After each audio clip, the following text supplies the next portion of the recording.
1.3 million people I represent.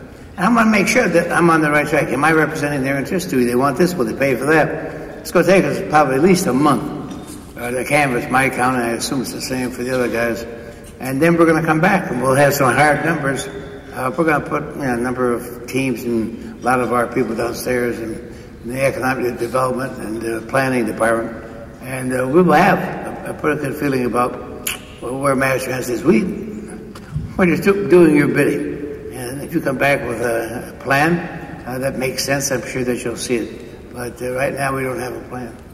And I got to tell you, as we're talking about this, and we will continue to engage in this conversation, we need to figure out, do we want to just lag behind and follow what other regions are doing with buses and rail, or are we going to work with our OEMs and these incredible vehicles that we're seeing today, talking about technology with this whole idea of autonomous vehicles, connected vehicles? Are we going to look into that as a future for mobility, for transportation, for everyone? And we are in a position to actually really make a statement in this region, in the state, by using that as a component for regional transportation, and not just talk about buses or talking about rail.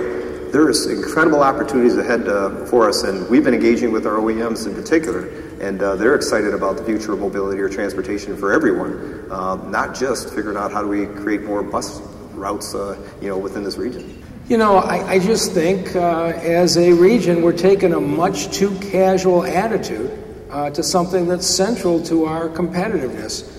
Yesterday, you saw the walk through 400 jobs at Flexingate on the east side of Detroit that could have gone anywhere in the Midwest, biggest auto parts plant we had in 20 years.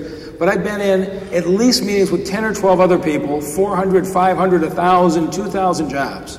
I went with Governor Snyder to Japan to pitch Foxconn on their manufacturing facility.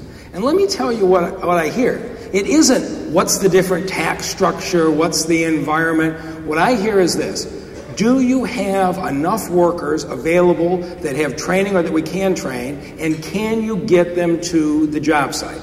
That is our central competition. It's what we saw on Amazon as we compete against these other cities. And at Fox, we got to be able to move them. It is a central question of this region's competitiveness with other parts of the country. And if we don't address it, we're going to keep falling farther and farther behind. I don't think it's some casual thing we put off for 2 years because we don't get around to it. I think we sit down, we figure it out, and we start to compete, because it's being used against us by the other cities in the Midwest every single day. We'd sit here and wait for the ultimate technology. I guess we could wait until we all fly like the Jetsons, but nobody has that amount of time. Buses are what we use now.